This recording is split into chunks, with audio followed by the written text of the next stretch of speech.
So whenever I have an issue on my mind and I need some wisdom beyond myself, I can guarantee that somebody in the diocese will always ask me a good question to help me think it through.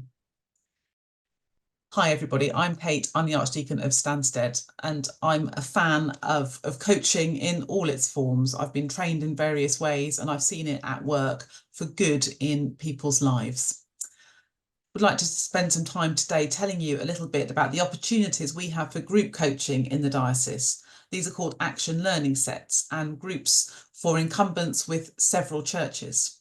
But let's talk about action learning sets first. Hi, my name's Andy. I take the lead for well-being and formation. We did a listening exercise last year, and we found that often we aren't supporting one another and helping each other as much as we should. And isolation turned out to be the number one issue that ministers are facing. One of the ways that we're looking to combat isolation is to launch an action learning set. Here's how it works. You meet with a set of peers, you outline a real issue that you're dealing with in your ministry, and they ask you intelligent questions to help you decide. And then the next time, it'll be somebody else who brings the issue, and you'll be part of the group that supports them and asks them the questions. So Archdeacon Kate, what's your experience of action learning sets? Thanks, Andy. So I've been part of various sets throughout my ministry, and I've led sets as well as part of my coaching training. And I think one of the things that I love about the coaching theory and practice is how the person who is bringing the issue or problem or dilemma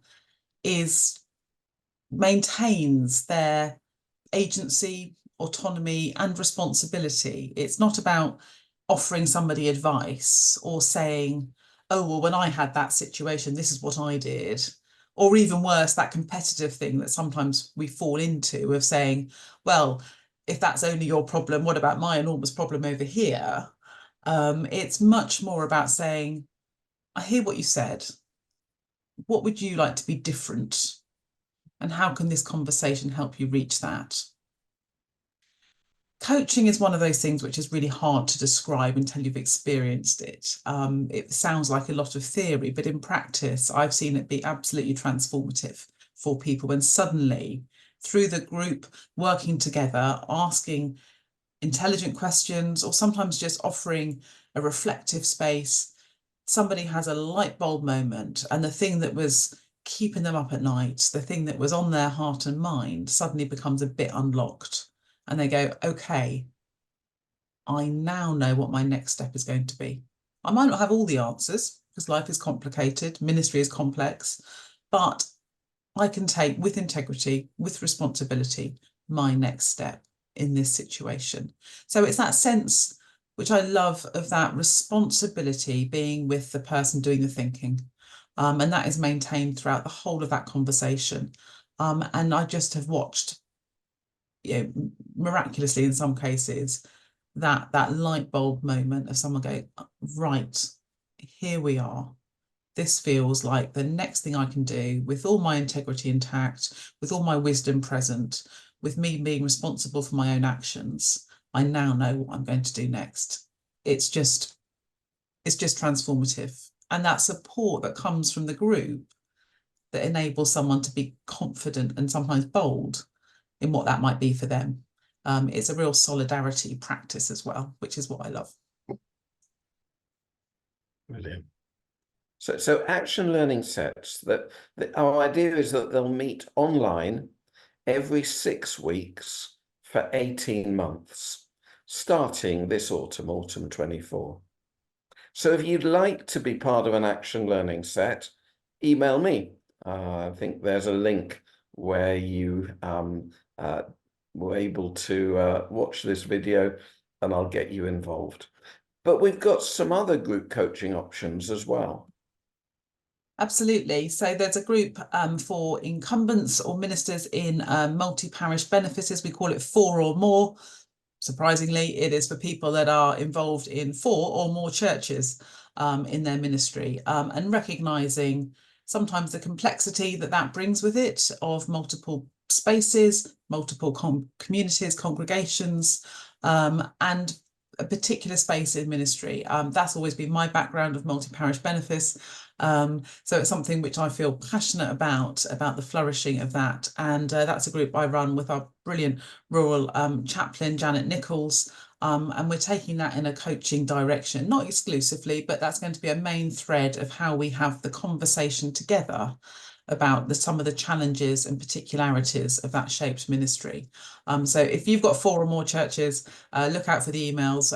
You should get them in your inbox, and we would love to see you in one of those groups. So do join us. And more incumbents that are maybe in semi-rural or urban settings have several churches to work with as well. So we've created a second group, and we call that one More Than One.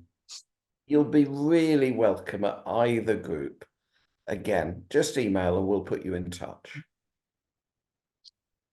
Thanks, Andy. Those 2 groups are really close to my heart, and I know yours as well, as we try and support people in ministry with the complexities that today's church is bringing. And I just really believe that coaching style of asking those questions, leaving aside any sense of judgment or competitiveness, to create a safe space where people can say, here's my issue, here's my dilemma. I just need to organise my thoughts about this. I just need questions that are going to help me examine this from different angles so I can reach a point of some clarity. And I think one of the things I'm always surprised about in coaching is the speed at which that intense bit of conversation can unlock things.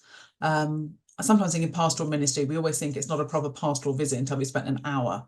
But in the coaching world, you're not asking the how are you? That's a somewhere else question. You're asking what do you need to think about today?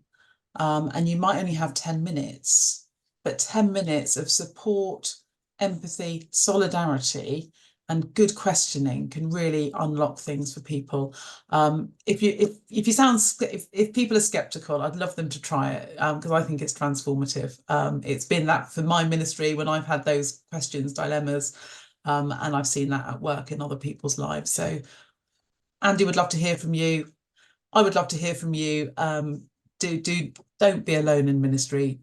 Reach out, there is support there. Thank you. Thank you very much.